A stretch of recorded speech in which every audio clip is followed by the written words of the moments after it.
Hey everyone, welcome back to Sophomore Citizens. I'm Gigi. I'm Liesel. And I'm Lilly. All right, so for today's check-in, we are going to jump right in with a true current event, something that has been sweeping the news. CNN is reporting on it, Fox News, of course, and that is the drama with the High School Musical, the series teenagers. What are their names? Olivia Rodrigo and Joshua Bassett. Bassett. And then another player here, Sabrina Carpenter. Yes, so Gigi, why don't you start off and give us your general thoughts on this drama? Sure. Well, do I need to give a rundown of what exactly has occurred? Why don't you give a little summary? So basically, Olivia Rodrigo and Joshua Bassett are co-stars on High School Musical, the series. And their characters have this sort of complicated love story, if you will. And their real lives parallel this in that they had this relationship. He wrote some songs about her. They, as we can assume, have broken up. And Olivia Rodrigo then writes this song about presumably Joshua Bassett, about getting her driver's license. And supposedly it's like breaking records like left and right.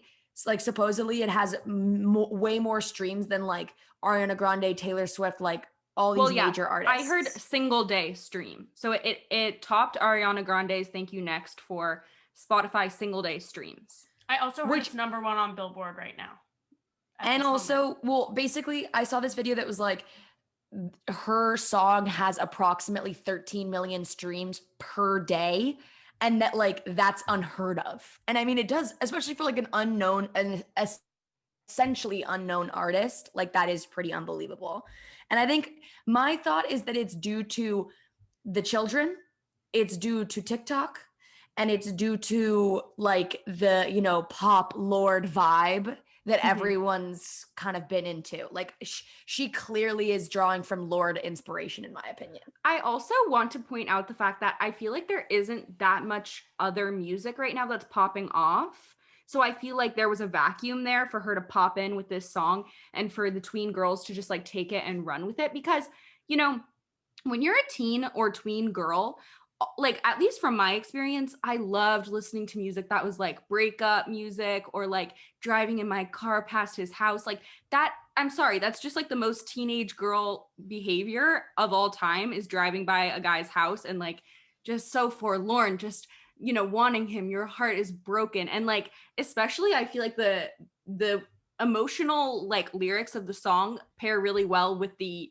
like pop sad energy, and Gigi, like the Lorde energy that you're talking about. I also think that the replayability on this song is really like on TikTok, all over TikTok. It's like 7th time listening to it on repeat. So like I think that's also really contributing to the like 13 million streams a day, because people literally have that song playing over and over and over again. The other thing I also recently learned is the song that was really big on TikTok earlier last year, All I Want Is Love That Lasts. Yeah, that's her.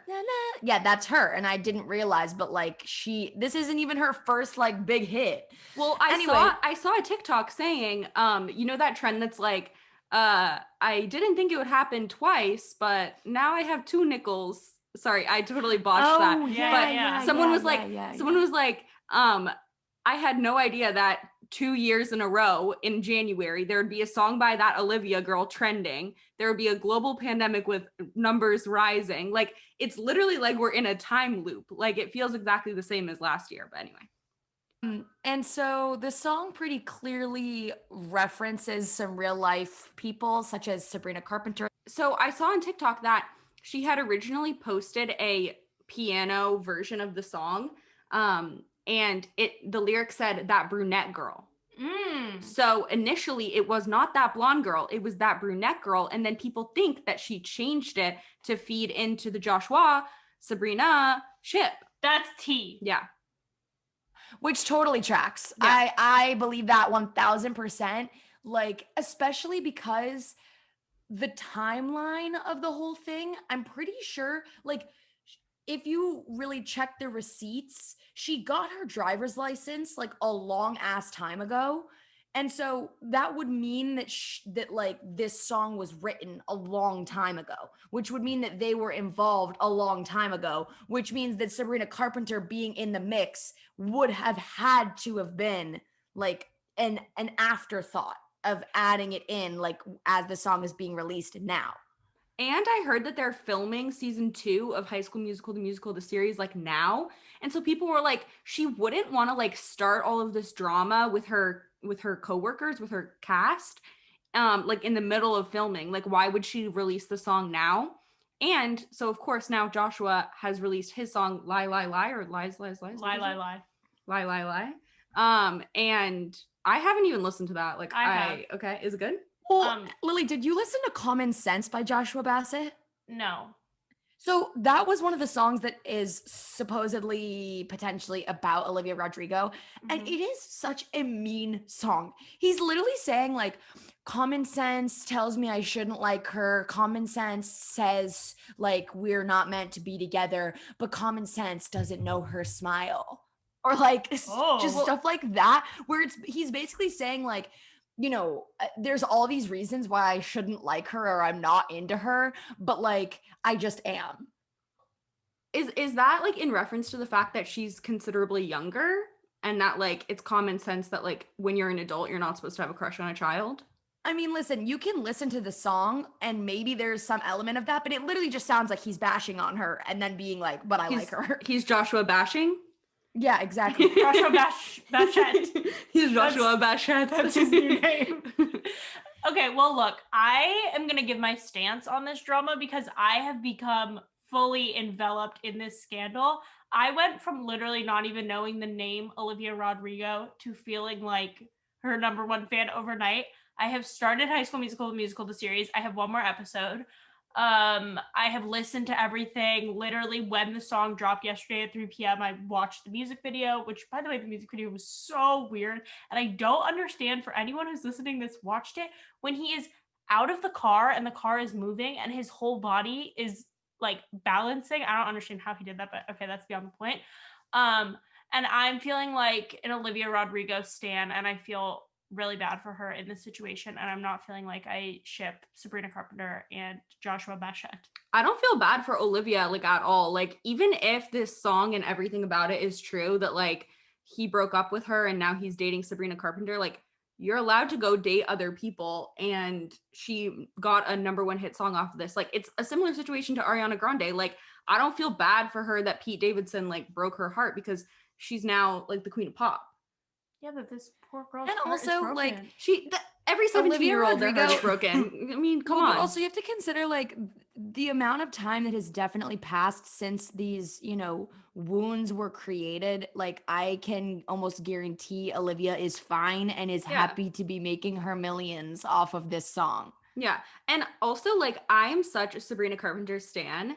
Ever since her movie about dancing came onto Netflix, like I love her. She's so tiny and cute. I think she seems like a fun girl, and she's a really cute little dancer. And I just love that movie. I mean, beforehand, like I literally didn't care about her at all, but I just stan her. I just think she's really cute. I'm still team Olivia forever. Okay. I mean, I'm team Olivia and I'm team Sabrina, but I'm just not team Joshua. To be honest, I don't really care. Like I mean, I'm invested to a certain extent, but I don't have any kind of sides. I do think it's weird that Joshua would have been dating a 16-year-old when he was 19, 20. Yeah. You know, like that rubs me the wrong way. But other than that, like I don't really have any super strong feelings. And Gigi, you're also watching HSM, the system? So Carly and I started watching it. Carly is my roommate, if you are not familiar. And we were enjoying it for a second, but then we were kind of like, this is not good.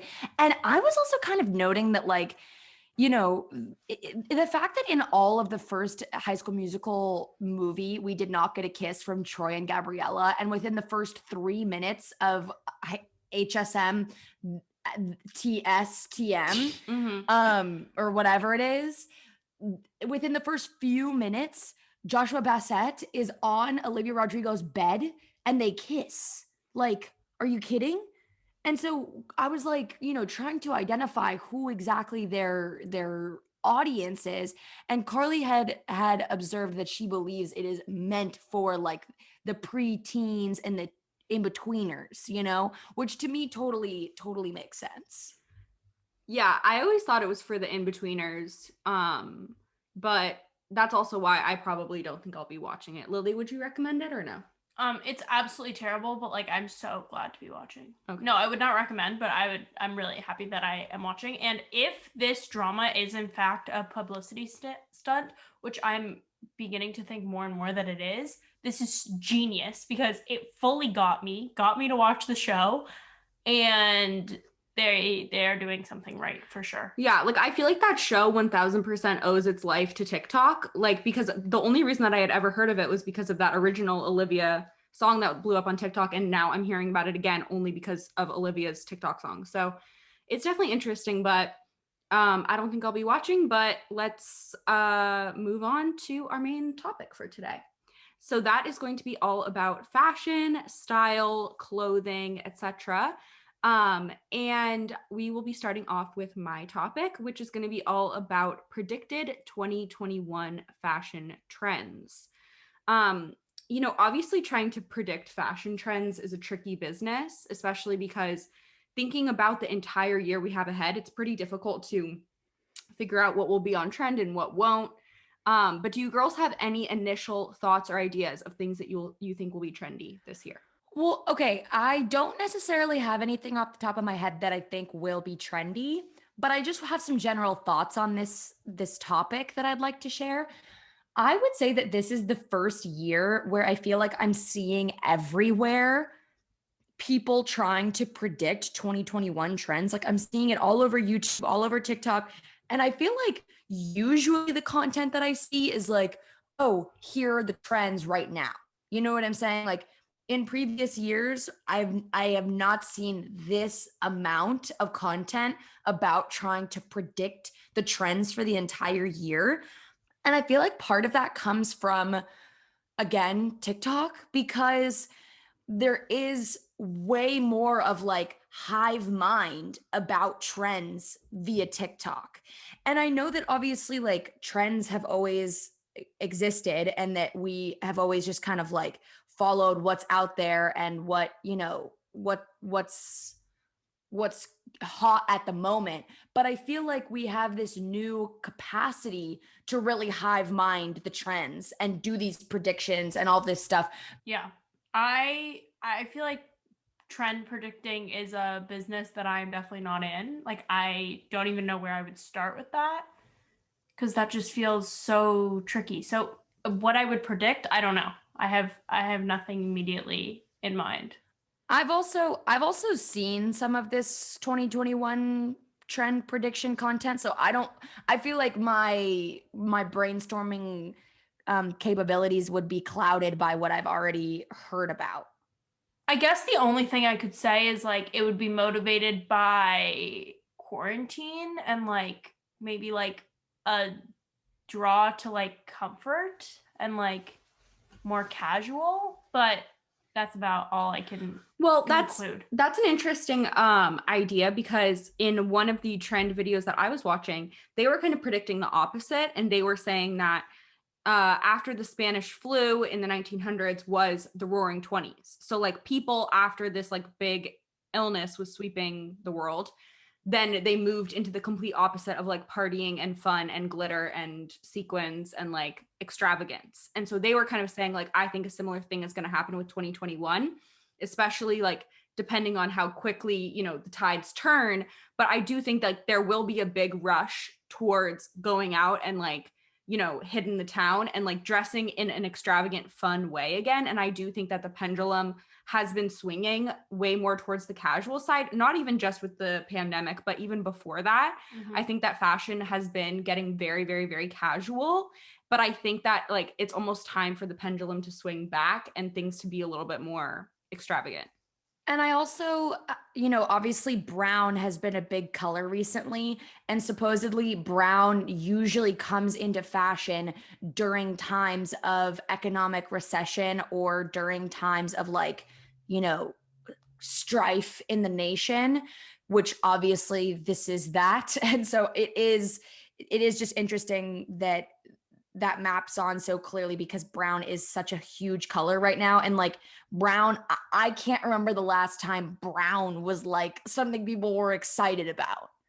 Well, it's interesting because I feel like I remember brown and grays and even like earthy tones being way more fashionable when I was a kid, slash like maybe, 2008. yeah, maybe early tween. Mhm. That like browns, grays, neutrals were way more popular than black. And I distinctly remember disliking black. Whereas now I'm like, how do you dislike black? It's such a staple, it goes with everything. Like it's like the main neutral. But now, and like this was one of the trends that I wrote down, was like the death of black, that black is going to sort of go out and it's going to be all other neutrals like khakis, browns, tans, camel, you know, anything that's not black. So I did think that was quite interesting. How do you girls feel about that?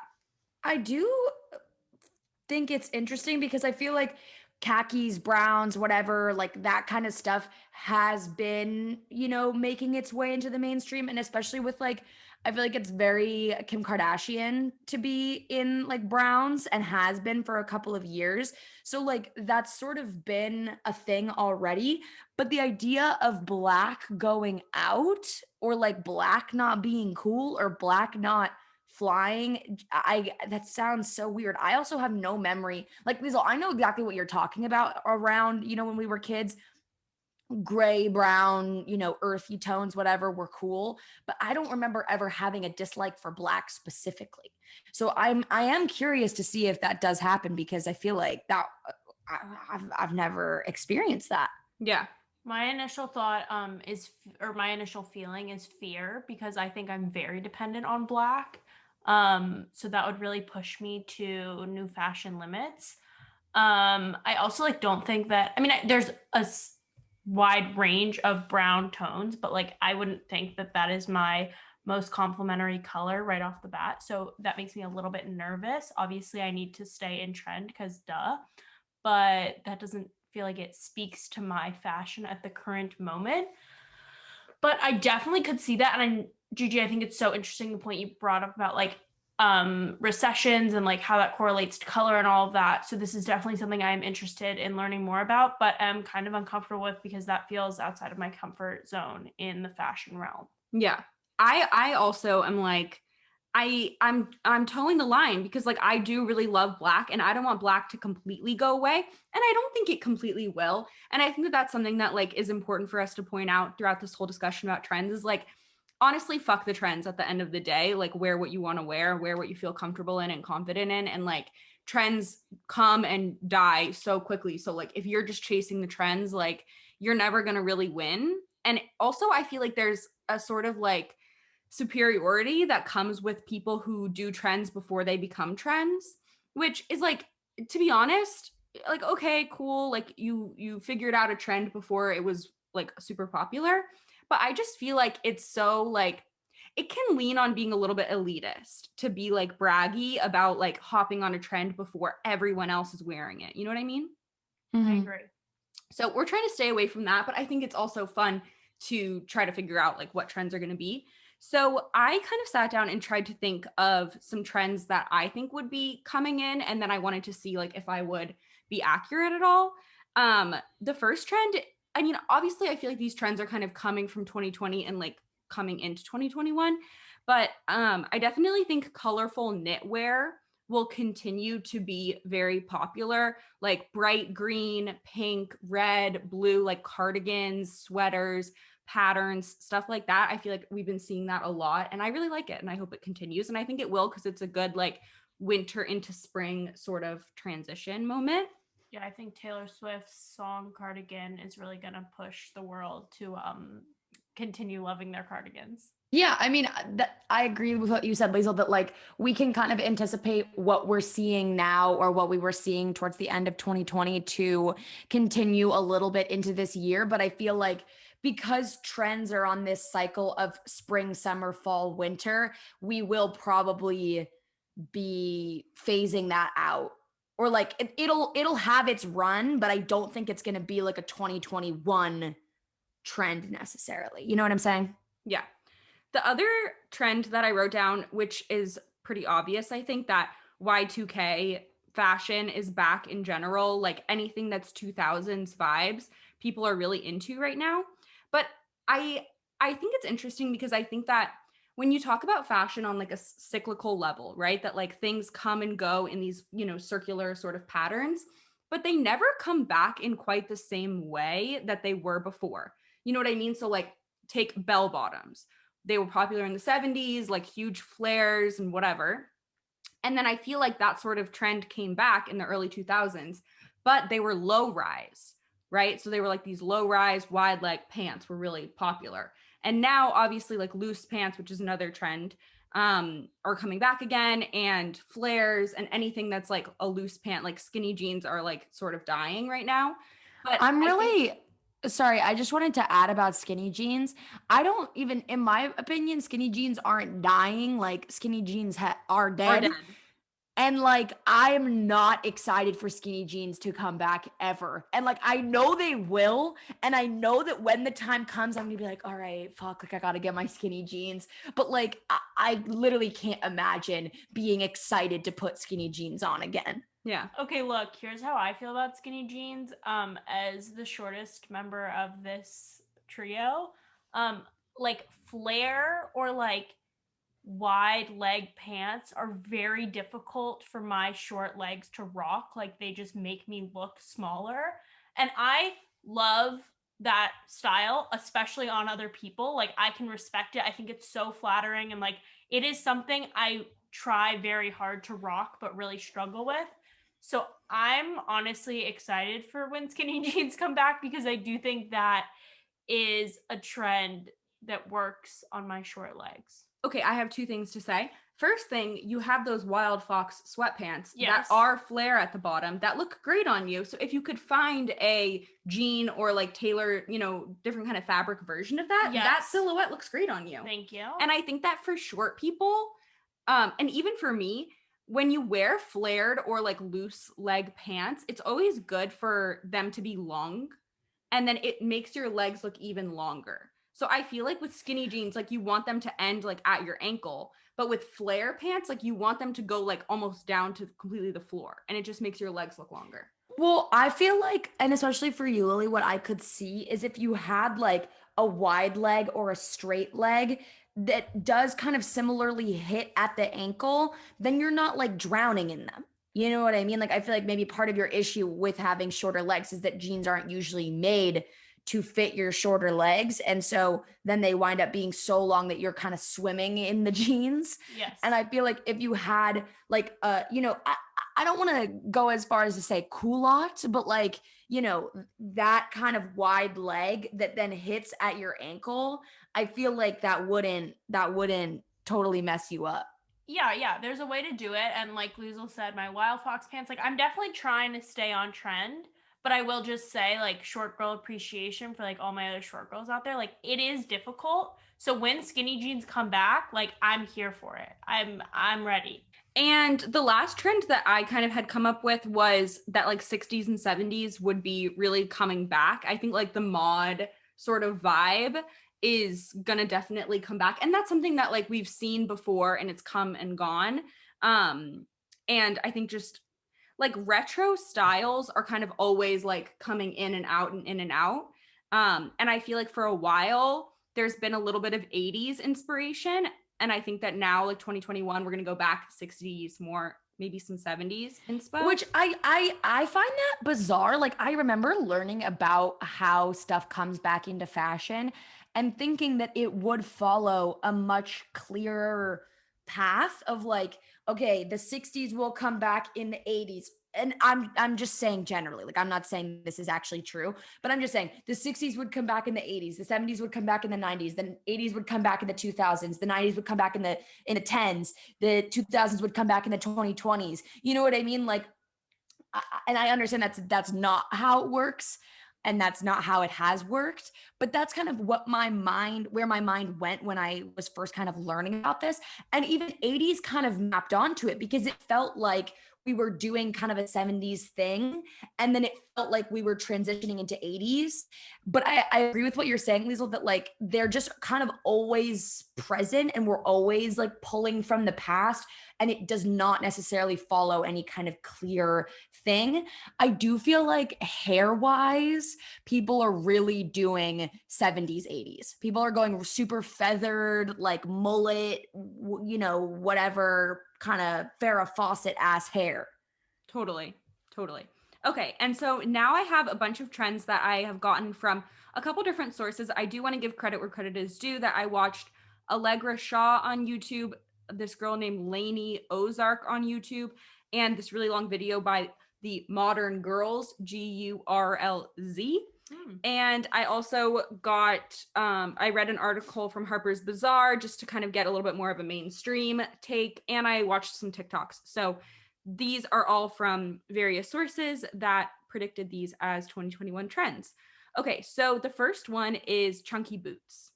I love that. Yeah, I think this is huge. And like, may I ask, like go-go boots? Okay, so go-go boots, because that's what I've been seeing. Go-go boots, but also so chunky boots and go-go boots were separately brought up. Like white boots of any variety kind of has that go-go boot vibe, but the chunky boots that I was talking about are more just like a big chunky clomper platform sort of boot. When I say go-go, I'm talking about the big platform on the bottom, and then it's like kind of a rounded toe, and then it can go like up high. That's what I'm talking about when I say go-go boot. Okay, but yeah, so that's a trend. But then also like boots that are just chunky, like with the thick like sole kind of vibe. I mean, yeah, again, I love that. I think white boots I don't love as much, and like white heels in general I think can look kind of tacky. Like obviously white sneakers are great, but I think white, like, I don't want to say dress shoes because boots aren't necessarily dress shoes, but like slightly less casual. I don't think I'm here for the white, but I'm absolutely here for the chunky boots. I think go-go boots are fun too. So I like that a lot. Yeah, I agree, Lily. I don't necessarily love the idea of white boots, period. And it's funny though, because I feel like with trends, right now I might be like, ugh, like I don't want to go anywhere near white boots. And then it's very possible that it comes into fashion and I am seeing it everywhere. And I'm like, wait, why is that kind of cute? So like, I want to leave space for like, even if right now I'm having like an adverse reaction to some of these trends, like who knows, maybe by the end of 2021, I'll be like, oh, I loved that trend. Yeah. And going off of the white, apparently long white dresses is going to be a trend, which the video was kind of saying that 70s inspired long white dresses or like cottage core long white dresses would be popular. And they were basically saying that the long white dress is going to replace the little black dress, which I thought was kind of interesting. I don't really see them being worn in the same context, but I'm down for long white dresses. Like, why not? I'm not down for long white dresses personally. Okay. We're gonna have another short girl moment. Like long dresses are very hard for me to pull off because I look like I'm swimming in fabric. So a long white dress, I just like don't really think, like I don't see us being best friends. Like maybe we're acquaintances, but like I'm skeptical. Okay, Gigi? In my mind, this is the kind of thing that is really dependent on what the COVID lifestyle looks like throughout this year. Because I agree with you, Liesel, like I don't see long white dress fitting into the same context as little black dress. Like little black dress is to go out or like to be at some sort of event in my mind. Like, or it's not your everyday, it's not go to the park. It's not like go to the grocery store. And so if it is supposed to function in that way, like, I don't know who's going to be able to wear that and at least until the second half of the year. Yeah. But if it's just kind of like a daytime thing, maybe I could see it. Like I'm curious to see how that would actually play out. Yeah. And I think, it's an item that you could style a lot of different ways. Like you could take a t-shirt under like a long white dress and that has a different sort of vibe to just like a long white dress with a bell or something. I don't know. I think that there's a lot of options there. So I'm kind of down for that. The next trend is like vintage shoes, specifically loafers and ballet flats. I Dude, hate I've flats. no, listen. I have heard that people, specifically Devin Lee Carlson, who is, among many people, like the trendsetter. She tried to bring back ballet flats a couple of years ago, and no one was ready to bring that back. No one was down. I'm not down. I know you two are not down. Like, I don't see that really coming back in full swing. Like, ugh.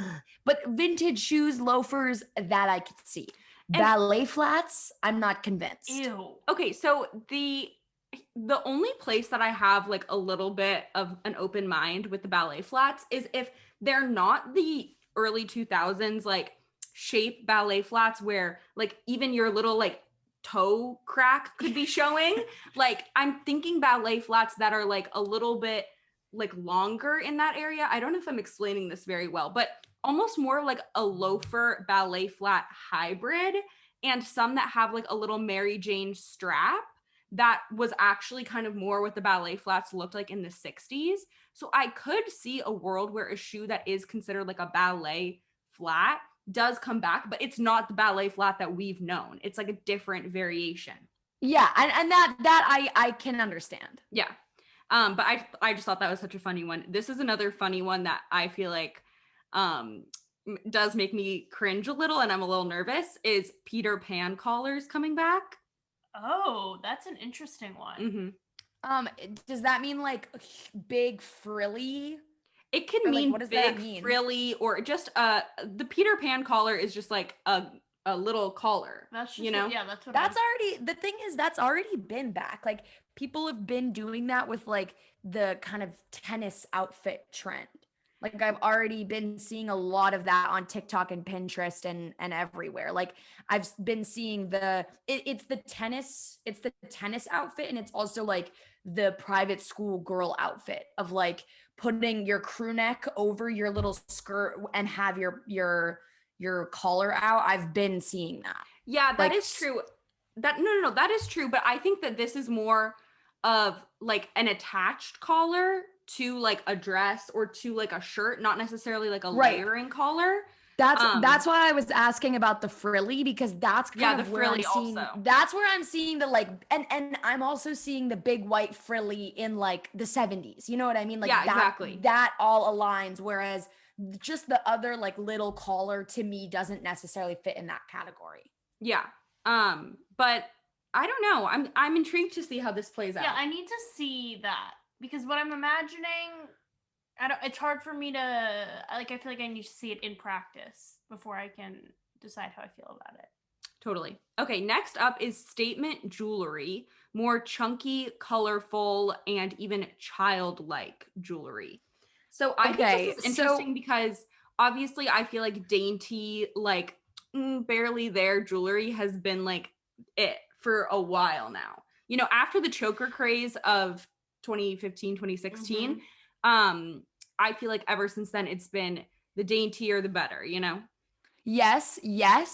But what's so funny is like, I remember as kids, like, statement, big, chunky, colorful jewelry was like the coolest shit to have. Yeah, you wanted like the pull up- biggest beads that are like bright orange. And I literally don't know what was happening in our child brains. That But we like, were like, I even have, and I still have it to this day, so maybe it'll come in handy when this trend comes in, of like a long chain with a little like plastic green apple with a bedazzled leaf on it, being like, this is such a cute necklace. Like, oh my God, yes. Like, with the way I'm seeing it in my head is like with a tank top that, when you're a kid, you know how they would be like really long, or you'd try and pull the tank top long. Yeah. Like, that's what I'm envisioning. So when you first said like statement chunky jewelry, I am so here for that. I think that's really fun. That's a trend I could see myself getting into. But then when you said childlike, I was like, okay, that feels like it takes like a different turn that I'm less here for and like a little bit afraid of. I don't know why you're afraid. Like, I think that obviously, I think that like beaded like little bead necklaces or bead bracelets that are like those childlike, bead bracelets that you would make as a kid, or like I just feel like a lot of chunkier beaded jewelry is already trickling into the world. You're right. It is kind of here. That's a fun one. Yeah. And I think it's a good trend, and I'm excited to see how people like interpret it. But yeah, there's definitely some room for error there. Like I think you can definitely go overboard. Yeah, I think. And I mean, as a too, general idea of like having super colorful, big, chunky, like really extravagant, I'm down for it. Like let's go, let's do it. And if it winds up being like a whole decade thing or like a few years thing or whatever, like I think that's fun. Yeah. Okay, so another trend was like hosiery and tights and that kind of stuff.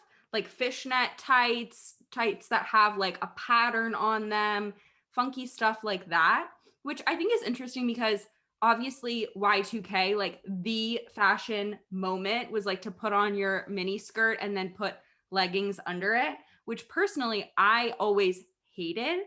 But then also I feel like it was a big trend for a while there to wear really tall socks, right? Which is kind of 60s vibes, but then people were like reinterpreting it so it was like a Tumblr, like I'm wearing my Converse with like tall socks and like jean shorts vibe. You know what I mean? But I do think that like we're in the need of a new trend as far as like socks, tights, something like that to really pop. Tights are fun. I'm not mad at that. Yeah, I would be intrigued to see how that plays out. But Yeah. I don't think I like fishnets. I think I No. feel differently about that. And like especially, I mean, I'm not saying that this is gonna come back, but like I remember being younger and like having my hand fishnets. Oh my like, God, Lily. The colorful ones. Like I remember I had neon green ones and blue ones. And I really don't think that's gonna come back because I don't even think that was a trend. I think that was a kid thing. But like if that ever comes into style, you will not catch me wearing that ever again. Yeah. And like specifically in the video that I watched that mentioned this trend, they showed these Gucci like logo, almost fishnet tights that were actually really cool. Like I can't even describe it. Maybe we can post a picture on our Instagram of this fashion inspiration, but stuff like that. Like I think it's this new kind of tight, I think that's gonna become Wait, popular. I'm sorry. It's a fishnet with a logo on it? It's like a Gucci logo fishnet. Does it have, is it like fully a hole through the triangle, or is there fabric there? I don't know if there's fabric. It's just like the repeating G's with then the connections. Right. I'll Because show you. Something for me about that, it's like I would be so much more okay with it if it is that pattern like on the tight rather than like it's your skin. I'm pretty sure it's your skin. Yeah. So I don't know. I'm less okay with that. Maybe we'll do a poll on our Instagram and I can post the photo and we can see how people feel about it.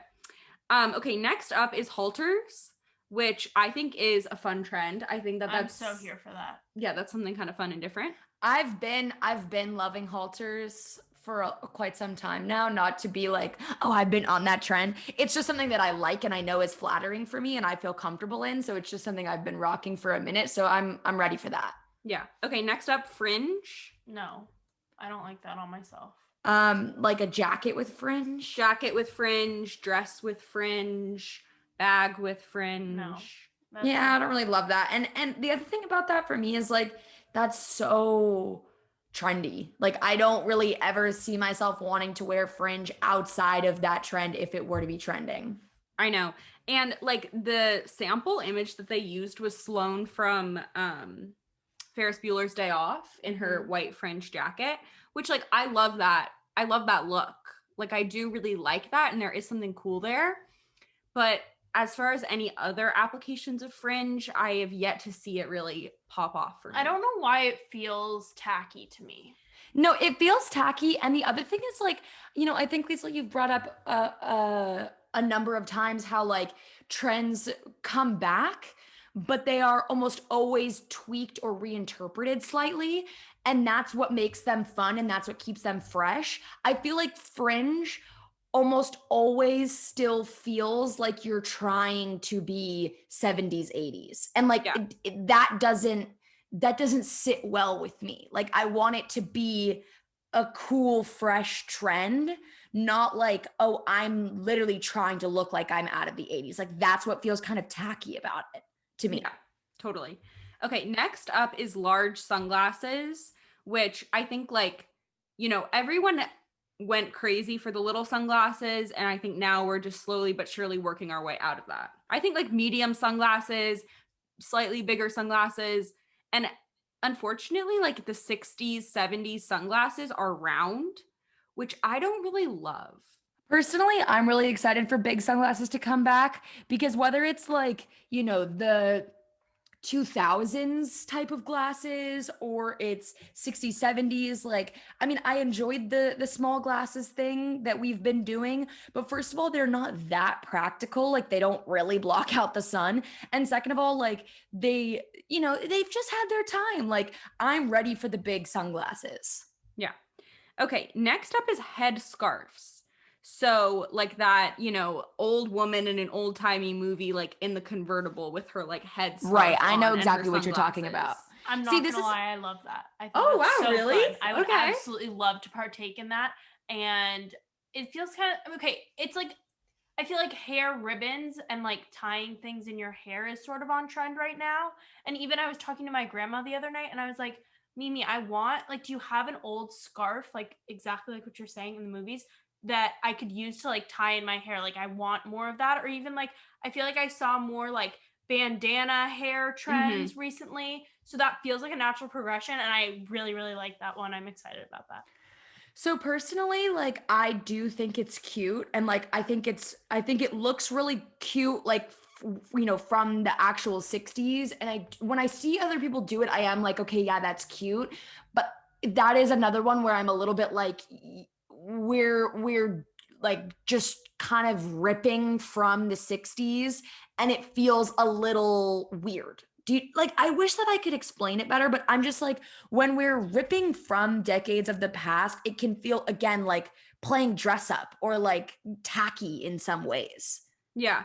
Like I think, you would be hard pressed to find me actually tie the Yeah. knot under my chin as they did. Like I feel like that you really have to have like the most glorious face to like put on that headscarf and tie it right under here, and like I just feel like a little egg hatching or something. Well, and I feel like it's the kind of thing I could see like taking a photo or like Right. seeing photos of other people, but like I don't know if I'm going to be walking down the street or driving in my car seeing people doing this. Yeah, and like this is a trend that like has been on the Gucci runways for years now. So like And in the I'm Gucci already and in the Gucci photo shoots, like literally when Gucci people photo make shoots fun on of it, it's runways. like mega sunglasses with the head wrap and like 5 million colorful layers. Yeah.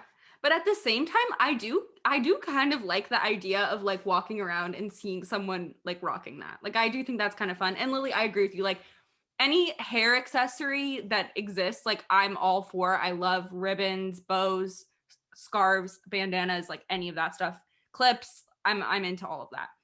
Okay, next up is sequins, sparkles, embellishments in general, specifically sparkly pants.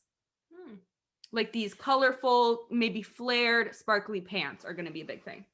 So I'm actually a fan of Lainey Ozark. I watch a lot of her videos on YouTube. So I've seen her talk about this trend and I've seen the pants that she has. And I do think they're fun. And I do think that, like, if you really luck out and get some cool, shiny pants, then, like, more power to you. But I don't know if I necessarily see it being like a huge trend for me personally. And it's definitely the kind of thing where, like, if fast fashion brands start to churn out shiny pants, like, I don't see myself going to fast fashion just to be on that trend. Yeah. And I think like for me, I could see myself going out with some sparkly pants potentially. But like I'm not going to wear those to like the coffee shop or like day to day. It's not that casual. I could see myself hopping on this trend because like I love sparkles and that's so fun, but the reason I would be a little bit afraid, and the thing I have to say about it, is that like this is one where it is so easy, I feel like, to miss the mark and do it wrong. Like I feel like margin of error, like we're like you so quickly could be, I don't, it just feels like I can imagine so many people just not doing a good job with this one. So I feel like execution on this, like you need to be mindful. Yeah, definitely. Okay, I could keep going forever, but I think we can start to wrap this up and we can just talk a little bit about patterns that are going to potentially be trendy and then we can move along. Okay, so one big thing is mixing patterns. I feel like this has like always been a trendy thing to do. And maybe not always, but I do think that like when you mix patterns within the same color scheme or within complementary color schemes, I always think that that looks cool. And if you can pull it off and you're confident with it, like it always looks good. But I do think like that could potentially become even more mainstream in 2021 and people could become more bold with their pattern clashing, which I think would be super fun. Yeah, this is something that I feel like I am already seeing. And I feel like, if I may share a pattern that I feel like I've seen become quite big, and I feel like it will continue at least for maybe like the first portion of 2020, is checkered. Yeah. And like different colored checkered, like more psychedelic, funky checkered. Like I just feel like I'm seeing that everywhere. Yeah, totally. I had checkered, plaid, gingham. I feel like these are patterns that like come in like every other year. Like Yeah. I feel like they're popular like a lot, very often. Yeah. And that's one thing that I do think like if you're into houndstooth check, gingham, like to be honest, I think that these are things that will be fashionable pretty regularly. So if you want to invest in pieces that have that, like I don't think that's a trend that's really going to ever be like, ew, you know, you're wearing check. And I think that like you're saying, Gigi, like checkered is a good pattern to mix with another pattern because it's almost a solid, you know, like it's like stripes, checks, plaid, like these are things that are easy to mix with other more daring patterns in my opinion. I do like all of those patterns. A pattern that I really don't like, which I don't think this is in trend or like coming, but I hate chevron. Like I think Oh, I completely agree, terrible. Lily. I remember really liking chevron in 2008. Like Yeah. I was like, whoa, this is like next level pattern. But now I'm it's not sure so. that I sported it and loved it, but now I really hope that never comes back. And in terms of pattern mixing, if that is super on trend and I get into that, I don't think you'll ever catch me doing chevron with anything else. But like checkered and other associated checkered things, I love. Totally. Okay. The other pattern that I thought this was quite interesting was paisley. So paisley is not a pattern that I have seen very often, but it is very 60s. And I think that it could have a moment. And specifically, I was seeing some more muted, subtle paisleys that kind of from afar just look like a random floral. But when you get closer, it's more of a paisley pattern. So I do think there could be a time and a place for paisley. I like Yeah, that. I see paisley as very 70s. I don't know if I'm wrong in that, but like the way I see it is more with like 70s colors of like a brown and a maroon and a beige paisley as being kind of 70s. Do you know what I'm saying? Yeah, I agree. I think 60s was more like colorful paisley, and then it could also be a more earthy paisley. And I think both of those will be cool. And the last pattern that's going to be blowing up apparently is florals, which obviously florals for spring, groundbreaking, but these are going to be more of like a mod floral. So like a repeating flower pattern that looks more like a cartoon cutout, like sort of flower, as opposed to like more realistic, florally, girly, you know, that kind of vibe, more like a mod floral. Again, I feel like this is like florals are literally always in, like in some way. Yeah. But I think that like a more mod take on and like a repeating floral or like black and white kind of floral, that sort of thing, I could see that kind of being a different take because obviously florals are always in, but they're always evolving like every other trend. Yeah. Okay, so that was my trend wrap up. I'm really excited to see all of these different fashion trends play out throughout this year, and I hope that there's some things that like come out and really surprise us, because I swear like if it's just like Gap hoodies and like checkerboard Vans, for this year, like I'm going to just be really disappointed. All right, now moving on to our next topic. Lily, what do you have? All right, so my topic related to fashion is all about athleisure. And this is something that I got to thinking about a lot when I was studying abroad, because I think that Europe has kind of a reputation for like much more formal wear and like much less, oh, I'm going to go out in my leggings and sweatshirt. And I remember like packing and people telling me, like, oh, you cannot go to class in a, I don't know, athletic outfit. Like no one would ever do that in Spain or whatever. And being really intimidated by it, because I do think that I rely on functional, comfortable clothing quite a bit. And it really got me to thinking about athleisure and things of that sort, because I do think that that is trending at the moment. And I don't think that it's dying off anytime soon. So it's just I think it's an interesting conversation to have of like how you strike the balance between athleisure and formal, how you incorporate functionality and casual clothing into your wardrobe, etc. So that's why I really wanted to talk about this and would love to open the floor to anyone who has any initial thoughts on athleisure.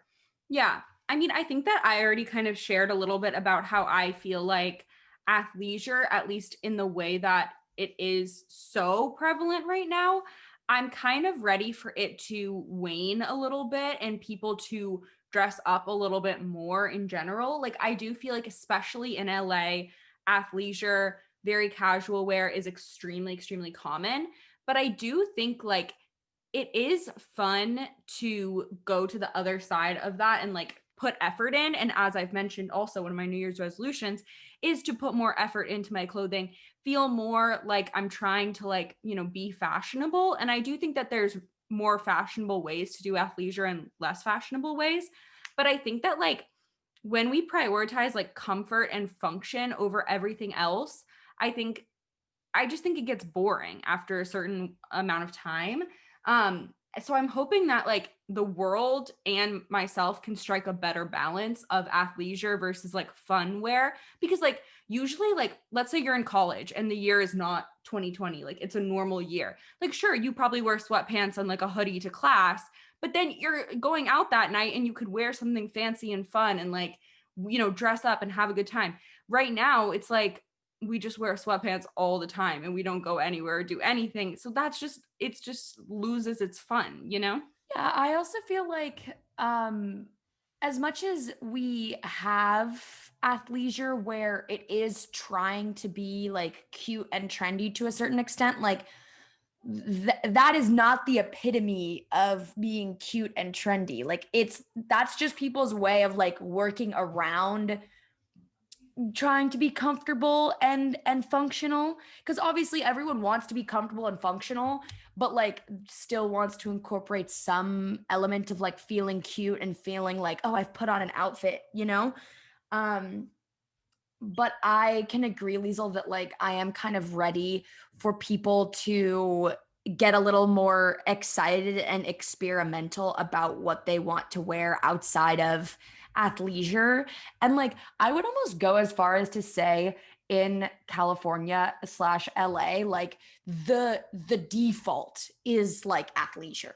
I feel Yeah. like it's rare that you see someone walking down the street like really dressed to the nines.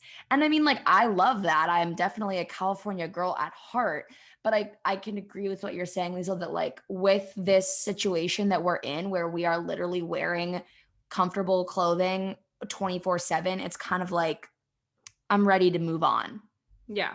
The role that I feel like it takes in my life in that way is that when I wear sweatpants or leggings and a hoodie or whatever all day, like I think it's very reflective, and like this is nothing new on how I'm feeling on the inside and just like my general like productivity to a degree. So I feel like there is value beyond just your clothing of like getting a little more dressed up, and I'm not saying like put on like heels and a formal dress, but like somewhere in between athleisure and like full formality that is reflective on the other things happening in your life. But I will just say that my true beef with athleisure is people who mix it with formal clothing. Like, for example, we've talked about this on the podcast many times, and Gigi, I'm not trying to steal your spotlight, but people who wear running shoes with a normal outfit, please don't. Like, just let's stay away from that. Or like people who I don't know, if you're gonna wear like a totally normal outfit but like with very casual one item that like maybe is like workout clothes, like that kind of bothers me. Like I would rather one or the other. Wait, I'm a little confused. You're talking about like athletic shoes as a fashion statement with other regular clothing, or you're talking about like wearing running shoes with like sweatpants? No, I'm talking about, well, not, I don't think people are doing it as a fashion statement, but wearing the first thing you said, wearing running shoes with a normal outfit. But as a fashion statement or as like a That's what, yeah. As like an I don't care. Okay. Yeah. Well, they don't care. Like then we Yeah, can't, we they can't don't work with them. They're a lost cause already. Yeah, I don't know. I kind of agree with what you're saying, Lily, that like my personal mentality is like either let's like put on an outfit, let's look cute, let's do the thing, or like I'm wearing like leggings and a shirt or like sweatpants or whatever. Like I get this idea of like there's two modes, like because I do think like here's something I don't like, which is the opposite of what you just said, which is stilettos with a hoodie set. Like Yeah, a I hate that. sweatpants set with heels. That's like horrid. people do that. But People totally that's do that. That's what I don't like. I agree with you. And when I say mixing, like I use the example of like running shoes with a formal outfit. So it goes both ways. Like I just any don't, combination. Lily, I just don't know. I just don't know what you're talking about. If it's not like there are people who try and be like fashionable to do that. And, like- I've never seen. Did I break up? No. The dad shoe trend, like the dad Yes. sneaker, clumpy sneaker, Balenciaga trash. Like that's a fashion statement. People But are not trying. not even just that. Like there's also the look of doing like, you know, a trouser and a long blazer and like, you know, kind of just regular like athletic shoes. And I'm not saying I like that, but like people do it as a fashion statement. Okay, let me give them. This is something I think everyone has seen. You wear like, I don't know, a nice top of some sort, like a blouse of some sort, and like a blazer, and then you wear a normal shoe, so like something trendy, and then you're wearing leggings. Like, why are you not wearing pants that match the vibe? Well, Lily, because people like there are some people on this earth that think that leggings are like regular pants. And Like I'm saying this is the beef I have with. But Lily, athleisure. like, okay, not to throw shade here, but have you not worn leggings as pants before, like to a party? No, yes, in high school, which I think we've also talked about this on the podcast. I'm willing to admit that, but I'm also like able to reflect and tell you of like what I see for the future and what we're talking about clothing. I think my true beef with athleisure lies in the mixing. Like I just think that's a tricky business that it's sort of like trend predicting. I don't know that I can get into, and I think it's kind of scary, but I can respect athleisure for the functionality and comfort that it provides on its own. But when you like bring it in and like have it meet formal clothing, I think it gets weird. What I don't like about athleisure, or like the version of athleisure that rubs me the wrong way, is when you're not gonna work out, or it's not the clothing that you would wear to work out, but it's the clothing that you're putting on just to live your life. Like that, I don't, well, to be honest, like I don't really, like, again, if you're in the category of I don't care, then like that's totally fine. Like you can wear whatever you want in the category of I don't care, but it's the like, I just purchased this set from Lululemon that I'm now gonna wear all the time for my whole life. Like that, I don't understand. Because for me, I'm like, okay, if you want to wear a cute outfit for your workout and like you also want to be able to go to the grocery store in it and like do whatever else, fine by me. But if that's the outfit that you put on in the morning just to live your life, that I don't feel like I like, because as we've talked about, I would prefer like put your outfit on for the day and do your fashion thing if you want to do the fashion thing, you know? Yeah, yeah. And again, if you want to do the functionality, if you want to do like that, I totally get it. No shade there. But if the point is to be fashionable and then what you go for is your athleisure, that I don't understand. Yeah, like I think that there's a lot of like Instagram influencers who like literally just open up their closet and see like 90 different colored, you know, Lululemon like athleisure suits, and they just put on their different athleisure suits and don't work out in them. Gigi, I totally understand what you mean. And like I just think that like, to be honest, like Instagram influencers I think are like killing everything good in the world. You know, like they're not cool, they're not trendy, they're not showing us like the cool fun trends. They're literally just wearing like athleisure suits and making everyone like, and like puffy jackets and like I don't know, like they're just so blah, these specific sort of influencer type people. And I think that like when I think about fashion, they're like the lowest on the totem pole because they are trying and they are putting in the least amount of effort and just looking boring at the end of the day. Yeah. And like if you want to wear a cute suit to like workout suit to work out in, like that's amazing, that's great. Or if you just like actually don't give a fuck, that's great. But I think there's a lot of those thirsty women at Alfred Coffee, like, you know, trying to show off their whatever while they're sipping their iced matcha latte, and I don't like them. Okay, so I think we covered that. Gigi, do you want to talk about your topic? Sure. So, what comes to mind for me when we are on this topic of fashion is the idea of fashion as a form of self expression. And obviously, this is something that we have just like adopted as second nature to a certain extent. Like you sort of form a sense of fashion and a sense of self through your fashion as you get older. And of course, you know, it can always change and it can be ever flowing, if you will. Yeah. But I feel like at a certain point in time, you kind of make a decision about who you want to be through your clothing and what you want to communicate to the world about yourself through your clothing. And on the flip side to that, we oftentimes use the clothing of other people to assess who we think they are. So we use it on both ends to try and communicate something to each other about, you know, how we move through the world and what we like and our other preferences, because oftentimes we associate certain fashion sense with other characteristics or traits or interests of that person. So I wanted for us to talk about just our general thoughts on like, you know, how much we feel like our clothing represents us and our sense of self, and also how much we feel like we can actually assess who a person is through their clothing. Yeah, I think that like clothing, like you're saying, Gigi, is sort of the ultimate shorthand. And I remember like having a very strong stance on this, specifically in high school, and just like thinking that, you know, everyone is putting something on. If you really don't care about what you're wearing, you would wear a potato sack. You would wear a white t-shirt and black pants every single day for the rest of your life.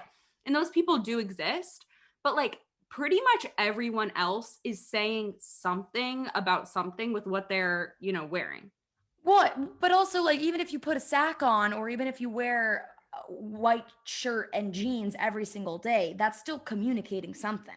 Like, Yeah. even you know, with the most bare minimum, you're still saying something.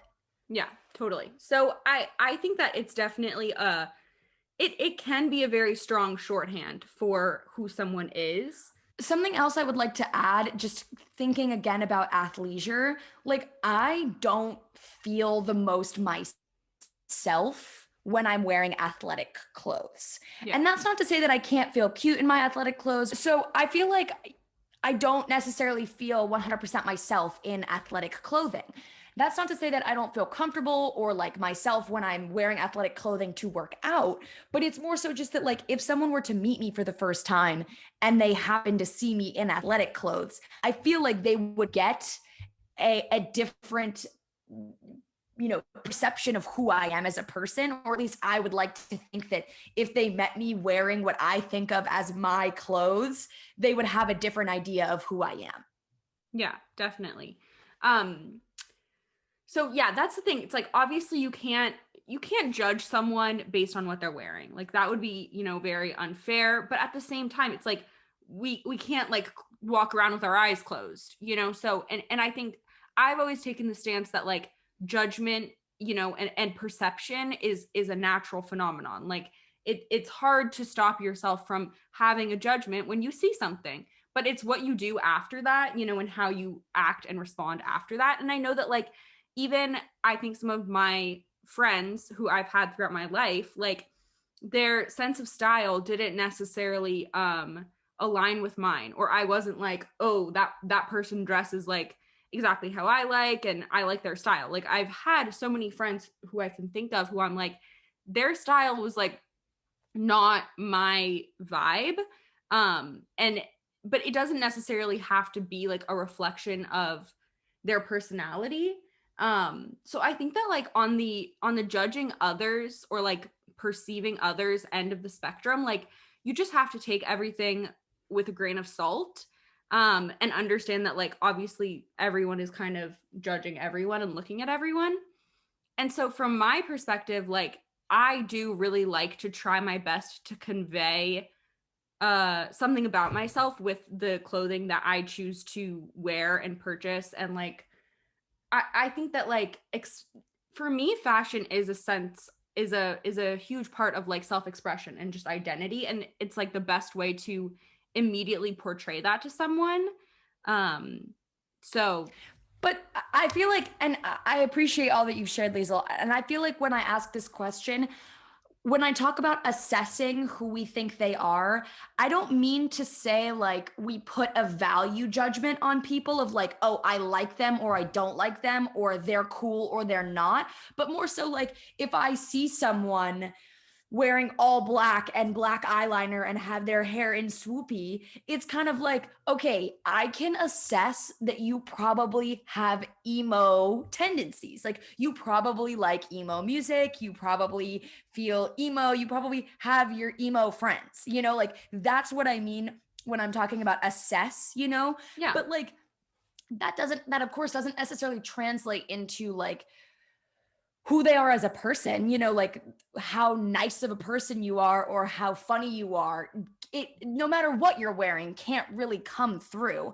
I'm talking more about like how much we feel like we can assess someone's maybe their lifestyle, or like what kind of music they might like, or what they like to do for fun, or who they'd be friends with. You know what I mean? And I understand like these are things that we do naturally. And it's not, again, not to place a judgment of like, oh, I think your outfit's ugly. But like we, as you're saying, Liesel, we use it as a shortcut to try and, fill in the blanks of who we think this person is. I honestly don't feel, I can't tell you exactly why, but this is just what immediately came to mind, that my like most bold sense of self-expression is through my fashion, or that I feel like the clothing I wear and the way that I present myself in a fashionable sense is directly related or accurate, or like exactly how I would want people to see me. Again, I don't know exactly why I say that. That's just sort of what comes to mind. But I do feel like it is something I rely on for other people, but in a sense that not in a value judgment sort of way, and in a way that like very rarely hurts a person but more commonly helps them. So like if I were to think of like myself at a bar, let's say, and I don't know a lot of people, if someone was wearing a really ugly outfit, or like I shouldn't say ugly, but like not my style at all, that I personally really didn't vibe with, I didn't like, I don't think I would think twice about it. Like I don't think the thought would cross my mind of like, her shirt is something I would never wear. Versus if I saw someone wearing like such a cool outfit, like even if it wasn't my style, it's actually happened the other day. I saw this girl on the street like wearing what I thought was the coolest outfit. And in my head, I was like, that girl is so cool. I want to be her friend. Like that was my thought. But had she been wearing like the wackest outfit, like probably the woman standing next to her that I didn't notice, there would be no harm in that. And it's only like it's a leg up, and it's also like something to connect over. So I think that it doesn't it's not a way of like presenting yourself in like positively or negatively, but that it's like, I don't know. I feel like I just kind of talked in circles for a second, but I do think that it's something that like, I don't want to say helps because that feels like the wrong word, but like does sort of elevate you but can't hurt you. I think that I that's a agree, good Lily. observation, Lily. And I think like Gigi, going back a little bit to what you were talking about like the stereotype of someone who wears all black and eyeliner and got their swoosh going on. I feel like the thing is like, I want to say something like 90% of people that you see, their clothing says almost nothing. You know, like their clothing in any given day is pretty much just like doesn't really cue anything about their personality or, you know, give you kind of a heads up about who they are. But I think that there is that 10% who like they are signaling something with their fashion, whether that's that they're into like emo stuff or that they're into anime or that they're into whatever they're into. I don't know. And I think that also like, you know, as much as there's trends on the greater scale of, you know, what everyone likes, what everyone in America likes, what everyone in the world likes, like there's also trends within friend groups and trends within colleges. Like I genuinely do think that like different colleges, different schools will have different trends, and then it becomes a shorthand for like, you know, what clique are you in, what friend group are you in, like what's your vibe within the ecosystem of that school or that place, you know? I agree completely, especially because, like, okay, again, let's use something like Birkenstocks. That isn't, as you're saying, Liesel, that doesn't fit the same feeling as like emo of being like, okay, you're fully like one thing. But I feel like Birkenstocks communicate something to me. You know, Mm-hmm. like it says to me, you are like kind of earthy, crunchy. Maybe you're like a camp counselor vibe, like, you know, and obviously it depends on the Birkenstock, but you get what I'm saying. Like that can kind of communicate something. And I feel like when I think of, again, I'm in agreement with you, Liesel, that like the average person isn't going to have like a fashion sense that's completely in alignment with every other aspect of life. But I feel like boys, it's a lot easier to kind of assess some key things about them because there are fewer fashion, there's less variation in boy fashion. So it's like if I see a boy in like a Vineyard Vines shirt, like khaki shorts, and then like boat shoes or like Sperry's, like I'm sorry, I know what your vibe is. Like I know generally what your lifestyle looks like. Not that I know everything, and not that there aren't exceptions to that, or people that, or that there can't be people who defy that norm, but like generally I know kind of what your deal is. And I feel like with girls it's a lot more difficult to assess that kind of stuff because there's so much more variation in the way that girls choose to dress, and that it doesn't necessarily align with other aspects of life. Yeah. But there's definitely also those Lily Pulitzer, you know, pearl necklace, like, you know, vibe kind of girls. And, you know, they go on and date and marry the Vineyard Vines Sperry boys, you know, like they function together, and like that's super cool for them. I'm really happy for them. But I just also wanted to add that, like, you know how I gave the example earlier that like I don't necessarily feel most myself in my athletic clothes, or like that I feel like if someone were to meet me that they would get like the, correct impression of me or whatever. I do feel like if someone were to run into me or meet me when I'm in like full pajamas with like my slides on and I'm like at Rite Aid with a friend or something, I feel like that's still an accurate representation of me. Like I don't mean to say that only my best outfit ever is like me through and through, and of course there is no one me and true me and whatever, but you get what I'm saying, that like there are different outfits that I could wear that I can feel myself in and feel it like is an accurate representation or an accurate expression of myself, that there are multiple. yeah. And like I just feel like for me, I have had so much fun those times that I do push the boundaries of my sense of style, and the times that I do try something different and like try to put effort into my outfits and like just be a little bit more out there.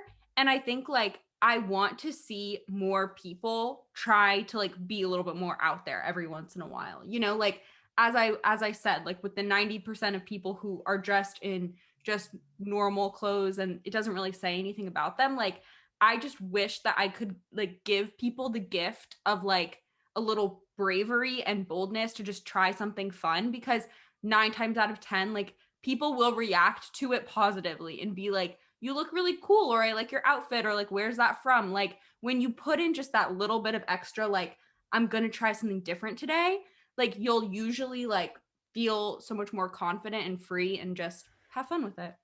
Well, and I do think it's interesting to think about the idea that like when you're doing something out of the norm, you're essentially like saying that I have this idea of what my norm is. Like this is who I think I am and this is who other people think I am, and whatever I'm going to try is outside of that. To me, that it's just so interesting to consider that like that although we might not think of ourselves as like having one identity or having one thing, we know that we ourselves, as well as other people that know us, can identify when something is outside of our comfort zone. Mm-hmm. And that's the thing, like, you know, when you're walking down the street and if you're wearing, like, let's just say that I only wore jeans and t-shirts like all the time. And then I wore a long white dress and I was in the 2021 trends. And I'm wearing my long white dress and I'm walking down the street. Like nobody on the street or the strangers that I'm interacting with are gonna know. They're gonna think like, oh, that's how she just dresses. That's totally normal.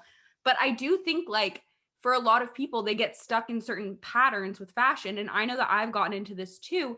And then it's like the people you do know, you're scared to like break that, you know? I also think this goes back to what I said earlier of like, I don't think fashion is something that hurts you easily. Like, if you were to make some whack choice to like wear the craziest outfit ever that like objectively looks not great, which like who's to even make that objective decision? Like, it's not gonna hurt you. And if anything, someone's gonna be like, you look cool. And like, I admire the confidence it takes to rock that. I mean, I don't think anyone's gonna say that to you, but like, I just think it's something that like can be played up so much more easily than can be played down, and like can be used as a tool way before anything else. So like on the note of like urging people to make cool fashion decisions and like change it up, like the worst that's gonna happen is nothing. Like I really don't see a world, and like from my 21 years of life experience, in which like someone did something crazy with their outfit and like it had a negative effect. Like it's positive or it's nothing. Yeah. And it's also like so temporary and changing, which is like such a cool thing about clothing and fashion in general, which maybe sounds kind of dumb to say. And obviously we just had a whole conversation about trends, but like it's all fleeting, which is like such a positive thing in my mind. Yeah. And I think that we also all like get stuck in our idea of what we think is flattering and what is not flattering. And honestly, I think oftentimes we're really wrong about that, because I think that we have really warped perceptions of what we look like and how we come across. Like let's just say my feet were like my biggest insecurity. But like nobody else is going to notice if I wear flip-flops. You know what I mean? Like no one is going to like think about that at all, and they're not focused on that. So I think that like in addition to like urging people in general to like try out different fashion trends and try to like push the envelope a little bit, I also think sometimes like prioritizing things being flattering, like take that aside and like try out to like not focus on things being flattering on your body and just focus on like things that you like. But I think that like there's a balance, and I'm not saying like if you prioritize things being flattering that's a bad thing. Like that's a good thing. Like you want to point out your best features if that's what makes you feel confident. But I think sometimes we get stuck in those patterns and we can break out of them and like not care about them. I also think it's like what you feel flattered in than like what looked flattering, because well, first of all, it's subjective and whatever, but like whatever you're feeling great in, like this kind of goes back to my point of like walking around in athleisure clothing and maybe not putting as much effort into what you're wearing every day. Like being a reflection on like your productivity or like how you feel and your day and whatever, I think this is directly linked to that of just like putting on things that you feel good in, and like Liesel said earlier, fuck the trends and whatever is so important. Okay, and I feel like honestly, maybe we could do another episode about fashion at some point down the line, because I feel like there is more that I would like to talk about, specifically like fast fashion. I know is something that we could get into, and I feel like there's a bunch of other stuff, but I think that we have had a really lovely long conversation about this, and we can start to wrap this episode up with our recommendations for this episode. I have two recommendations. They are simultaneously connected and not. They're both related to TikTok. First one is I saw the TikTok trend of making that trendy breakfast quesadilla where you like do the eggs and then you do the cheese and then you stick the tortilla on. And I was inspired as a breakfast burrito lover. I was like, oh, this is so fun. So I did it. I guess this is also sort of a life update because I think I'll keep everyone updated on what's going on. It like really did not go well. It did not stick. It tasted really good, but I had to eat it with a fork and a knife.